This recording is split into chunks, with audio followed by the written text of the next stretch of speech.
Hello, everybody, and thank you for tuning in to another edition of How I See It. Now, in today's episode, I'm going to be going over Travis Scott's new drop. It's called Birds in the Trap. Now, y'all, this is like a documentary, 14 minutes long, y'all, and let me just get to the gist of the story. Okay, so Travis is at this, party down in the projects. You could tell. He's with his girl, Amber Rose, an Amber Rose model looking chick. Okay, y'all get my gist, right? She's bald headed. Blonde hair, bald headed. Same thing. So she's in there and she's like, Travis, I'm ready to go. So he finally, gets out of his zone. He's playing the piano and he's like, okay, fine, let's go. So they start heading out the front door. He bumps into somebody in the hallway. He's like, hey, fool, look what you did in my shoe. What you gonna do about that? Travis Scott totally blows him off, like, get out my face, fool, whatever. So he's walking out the door, and she automatically is like, why you always starting with everybody? I can't take you anywhere, right? And then she's like, so he's like, get in the car, like, shut up and get in the car, right? She gets in the car, repeat yourself. Then he repeats himself, and he's like, shut up. Like, you know what I mean? Just drama. Shut up, right? Because you know how, you get this girl, like, what? That's not, like, relationship material. Any girl that runs her mouth ain't relationship material, y'all. That's just me. Get rid of them. Get rid of them unless you got something to say right back to shut that girl up. Because, your woman is how you allow her to be. Lesson number 1. Now, she says, pull the car over because I'm tired of, you not caring about you. You need to start thinking about, your outlook on life. You need to start caring about the way you carry yourself. Your ego's too big.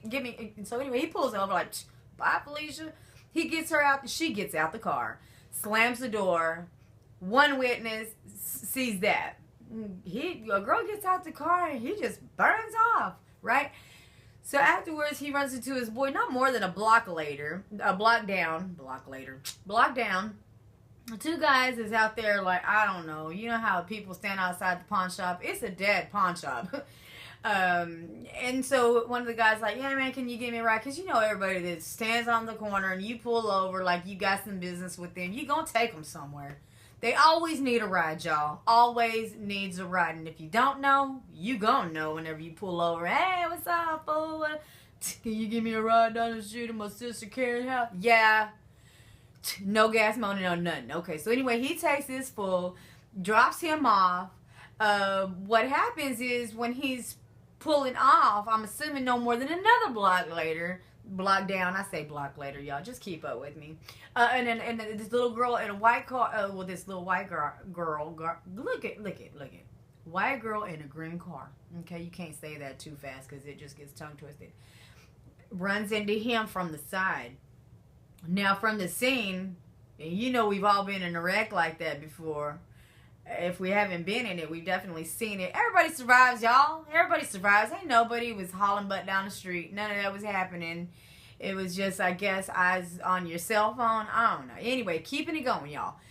So from there, it's like an interlude of the documentary. When I say that, I mean like midsection into it, okay? They both end up in the hospital. Then it all goes to where I'm assuming the director goes, okay, y'all, we don't have the permit for the street no more. We got to take this to that empty warehouse up the street that's going to be demolished here in a couple days. So the cast goes into this, vacant, I don't know, building, whatever, right? So they're there.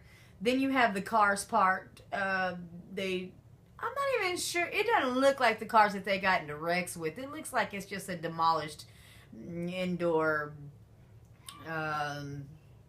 Lord, like a, oh, good God, what is it called whenever you downtown in them buildings and you got the parking, just... It's a parking garage, y'all. I'm just like out there right now. So anywho, they're in the parking garage. But what happens is, the doctor basically says he flatlines, right? So that's one death for Travis Scott.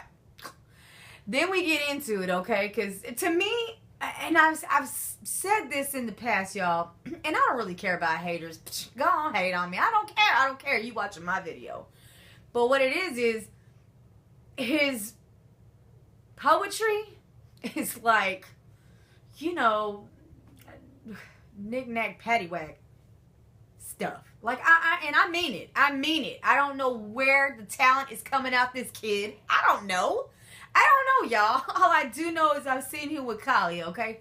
What I am going to say about this is he brings up to where it's like he sees 2020, but he can't see clearly. It's just weird. It's like a bunch of, and he brings up Illuminati, but this is the message that I'm getting, y'all. And this is the reaction that I'm getting towards this. That every single body that sells out to, and they call it Illuminati because what it is it's not mind control. It's because you sold out, bruh. You sold out. If you write songs, and I'll use myself as an example. I got tons of books of, you know, songs that I've wrote. But I haven't sold to nobody because I don't want my song to end up in Leanne Rimes' house, okay, in its country, then turn around and, you know what I mean, Bach wants to play it on his instrument. I don't want, you know what I mean, like my music ended up in all these people's hands because they want to sample it or cover it and I get nothing out of it, okay? Now, you got these deals that go on, these, you know, just 360 deals. You also got them 180 deals to where, look, we make sure that, you know, management fills you in from every hour that is slotted in the day. And you are dedicated because you signed up for this. Not only that, but we paid you in advance, bro. And that's what it is. So what you have is a lot of people crying afterwards, like y'all are crying. You're crying about what you did, like, oh my God, I'm this talented, whatever you are, because it's whatever, y'all. I mean, it is, it's whatever. I want to hear something that makes some sense to me coming out of these rappers' mouth. Like, you know, do you remember, like, MC Breed? If I had it, there was a song there, y'all. It was good rap, y'all. It was good rap. I don't know what's going on with these new inventors today, and I say new inventors because that's what y'all are doing. Y'all are inventing words. Y'all are putting them in the Urban Dictionary. What's going on? Back to the video. Because now it seems like he's disappointed that Illuminati has basically taken over his calendar. Look, you sign up for a certain amount of years. You ain't yours no more, bro. You're the people's. You're the people's, okay? You belong to whoever keeps paying your people, okay? And you've already been paid, and you ain't gonna get paid again with these little bitty increments. Suck it up, Buttercup. You sold out. So then we get this weird poetry from y'all that's like, ooh, but you know what? Another jest of it all is whenever y'all start talking about Illuminati, y'all get everybody going, ooh, what? Illuminati? Mm-hmm. Y'all don't know nothing about nothing unless you know something about something. I know that sounds crazy, but honestly, you know what I mean? You see some of these people out here and they are literally enjoying the money they make. They're taking vacations. They're not actually kicking it with other artists. That way they can be streaming and blogging and chatting. And because I say chatting, I mean twitting, I mean Snapchatting, I mean all this stuff that you signed up through Illuminati to be famous.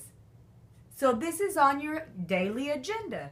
Do it Monday through Friday. You get Saturday and Sunday to you. Be back here Sunday night because Monday morning we got to start working again. Doing them Snapchats, them behind the scenes, them tours. You gonna hit up New York all the way up Fifth Avenue. I mean, that's just the way it is. So, I feel like, you know, Travis Scott has put on a rant with this one. Just a little bit. It's a haiku rant. When I say talentless, that's what I mean. Because really, this story unfolded with whoever directed the video, the 14-minute video. Now, Travis Scott jumps off the roof of this place twice. So he's died in the car wreck, and he commits suicide twice in this video. Once before his haiku starts, and then again after his haiku ends. He dies 3 times. So his message is he understands, okay, what he signed up for. He's delivering, but very sloppily. That's just me. It's my opinion. It's my video. I don't really care to hear the hate up down below, but I know y'all gonna do it. Go ahead and let me know what you think about this video. What is your perspective of it? Because that's what it was. Then you have all these people in the background talking about you, and they're talking about the moment that they met you in a glance, in a glance, basically. It's just like if I walked into the store and I was like, give him a 5, and he goes, okay, because it's $4.75. You don't got 3/4?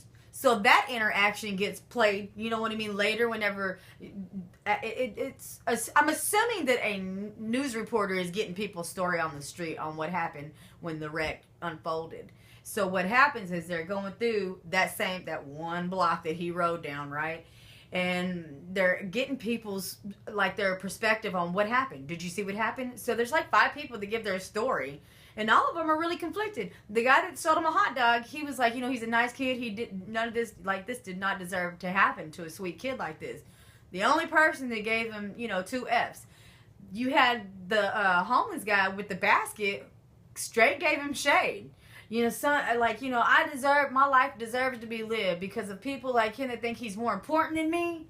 And so that was his point of view. So you get people's different perspective about Travis Scott just being in the black car as the driver, but him also yelling at the car window, him dropping off his girl and peeling off.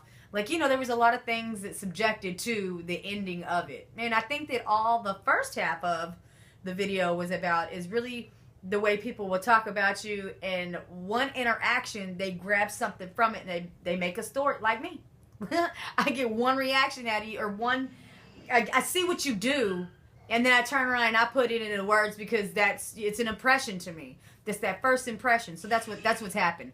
Now, with that being said, at the end of the video, and him committing suicide again, it's like really letting me know that, it's not really a rebirth, because he doesn't get up and walk off. He actually just lays there. And so then you have, 2 minutes worth of content at the end, like all the creators of the video. There's that much index in the back at the end of this video. Y'all, I am all over the place with this thing because I get upset whenever they're trying to give you a message like that, you know what I mean? Like Illuminati. Come on, guys. Y'all know what this game is. And if you didn't know, shame on whoever, you're not really searching or investigating how this industry works. You got people that are on YouTube, for God's sake, blowing up, trying to get a following, stretching it over to Twitter, stretching it over to, to all these other social networks. Follow me on my IG, follow me on my Twitter, follow me on my Snapchat, follow me on, whatever else that hasn't, been sold out to another company. But,